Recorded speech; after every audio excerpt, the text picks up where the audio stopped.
Well, Dean, welcome to Stoke City. How's it been so far? I know you've barely been here 24 hours, but how's it been for you?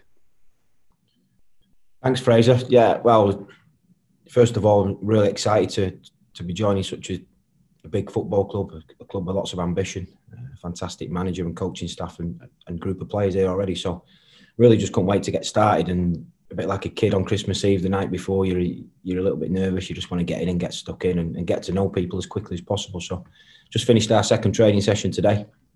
And already feel really welcome. You can feel the sort of family feel around, even from the security guy on the front door to the receptionist. It's got a nice feel to it. And as I say, a really good group of players and staff. So delighted to be here. What have you made of the players? What you've seen of them so far out on the training ground? Been really impressed. The last couple of weeks in particular, obviously knew a lot about the club anyway. But in the last couple of weeks in particular, really do some research, watching games and things like that, and got a good understanding of the players already. But it's only when you work alongside them, see them in their own habitat, I suppose, that you can really sort of understand the qualities. And there's lots of them there. There's a real good set of youngsters I can see already coming through. Want to do extras on the training pitch, and helps when the weather's like this, I have to say. But no, good feel about the place, as I say, and just looking forward to getting stuck in and Saturday's game and getting my feet under the table. You'd only been out of the game for a couple of months, but I just wonder how much you'd missed that sort of day-to-day interaction out on the training ground. Yeah, massively. As I say, the first couple of weeks, having lost my job at Bristol City, of course, you take the time to reflect. The phone's going mad for a few days and a week or so, and then it goes quiet. And I just tried to use the time as wisely as I could. It's the disappointing thing is I weren't able to get around and travel and meet. Because when you're in the job, it's 24/7. So I chose that with the Zooms and really just speaking to people I'd not been in touch with for a while, meeting some new contacts and in and out of football, and just trying to reflect as best as possible. Because of course, when you lose your job, it's very hurtful at the time. But if you don't learn from the experience, then what's the point in it in the first place? So really glad that I took the opportunity, learned so much, and there's no doubt in my mind I'll be a better assistant manager having walked in the shoes of a manager, so to speak, for 7 months or so and gone through them experiences. So as soon as I got the call from Michael, I was as I say, such a huge football club in my lifetime, lots of history, great ambition at this club, infrastructure, the training facilities. So really, as I say, just really delighted to be joining such a big club. Is that a worrying moment when the phone stops ringing after that initial couple of weeks of people passing on their condolences and such like? Is that the moment when the realisation dawns? Yeah, I think so. Yeah, I think it's very. I lost my job. I got sacked immediately on a Tuesday night game, so it's probably about 11 o'clock on the Tuesday night. The next few days is a whirlwind, and yeah, but as I say, it was.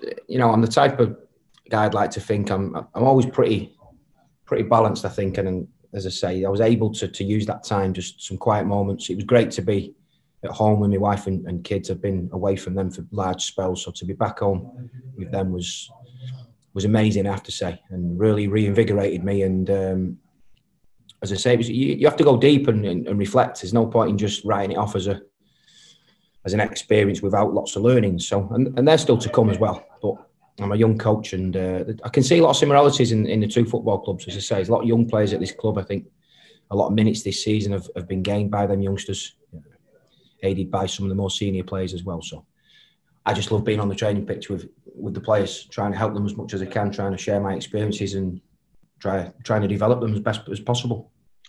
Did you know Michael before you came to the club, or were you close friends or passing acquaintances, or what? I just wonder what the link up is. No, didn't really know him at all, really. We first came across him. He came and did a presentation for my pro licence up in Scotland on the back of the Euros, and did a real fantastic presentation around the tournament and the stats and the way that they read it from their point of view as a nation, and the success that they enjoyed on that. And first sort of real time I got to know him last summer, funnily enough. We had some good conversations around me joining Stoke City as part of his coaching staff last summer.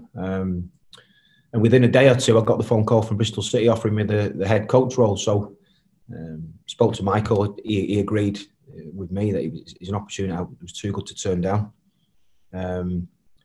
And I'm really pleased that he didn't hold that against me, so to speak. And as soon as I lost my job 6-7 weeks ago, whatever it was, he was in touch quite quickly. And as I say, it was when the opportunity came to come, it was one I couldn't turn down. Say it's a fantastic football club, and the ambition to get back to the Premier League is suits me. That's where everyone wants to be. I think this club, more than most, in fairness, has probably missed the supporters when you look at the atmosphere that can be generated inside this stadium. A lot of my pals, Man United, Man City fans from back in Manchester, they say it's one of the best away days they've had coming down to Stoke for that atmosphere. So hopefully we can finish the season well. It's important that we gain some momentum towards this final part of the season and take it into next season, hopefully with the supporters back in and it can be a normal season. Fingers crossed. What strengths will you bring to your role? It's probably a difficult question for you to answer when you're talking about yourself, but what do you think, what are the strengths that you'll bring to the assistant manager's role with us? It's a really good question. I consider myself a bit of an open book. I never think that you know everything. So I'd like to share the experiences I've had as a player. I had a mixed career. I started out at Bolton Wanderers in the Championship and got myself 20-25 games looking to get promoted to the Premier League. Then I suffered a broken leg. I was at 18 months and sort of drifted into League One, League Two. And I had 3 broken legs in my career. Moved around, played in Scotland, moved all over the place. And I think that varied experiences that I had. One minute I was on the crux of something special happening in my career. Then it was, as I say, long term. So all them experiences I think have probably allowed me to be a better coach, because it wasn't just, I didn't just play for a top club my whole career and everything was handed to me on a plate, so to speak. So certainly my private life as well, experiences I've had, I like to share them. I like to get to know as quickly as possible the people I'm working with, the staff, the players, really build good relationships with them, because I think you're more likely to get, once you get that connection, that anything special can happen on that point. You get that trust. It's like I always think back to the teacher that I had at school. Who was the best teacher that I connect? Why did I connect with that teacher? Why did they get the best from me? More often than not, it was the personality. It was the way that they made me feel. It was the way they treated me. There was a respect there. And that's the way that I approach coaching. It's a game that I love. Football's my whole life. And I like to think I bring a passion to the game. The way that I work, as I say, I like to just really get my hands dirty and get stuck in and try and work together. I think when you get a group of players and staff that are really in it together and will go the extra yard for each other, I think you've got something special there. And already I can see with the staff that are already, real good connection already. So how much are you looking forward to the Matchday buzz that will come on Saturday? That must be something that you must really have missed over the last couple of months. Yeah, absolutely. Yeah. I didn't enjoy the last couple of games as a manager, I have to be honest. I woke up without that buzz. Yeah. No, I'm joking, of course. But no, yeah, there's nothing like, for anybody that loves a game of football, there's nothing like a Saturday morning you wake up and it's match day. Your whole life is on that next few hours. Can you get the result? All your family, all your friends are watching a game. It affects so many people's lives there. So yeah, all of a sudden I've got a huge army behind me now who are rooting for Stoke City, and now it's going to be as I say, a good game. The most important thing is that we finish the season well. Now we were only chatting yesterday. It's been a strange season. If you think back to post-lockdown, there was that mini season, and then players barely got 2-3 weeks off. And this season's been condensed into such a short space of time. I think there's a lot of mental and physical fatigue in there, but I think we've got to try and find a way to override that, as I say, and really find some good performances in these final few games, because it does affect going into pre-season and next season. That's what we're looking to do, is keep that momentum. It's been a transitional season for the club, hasn't it?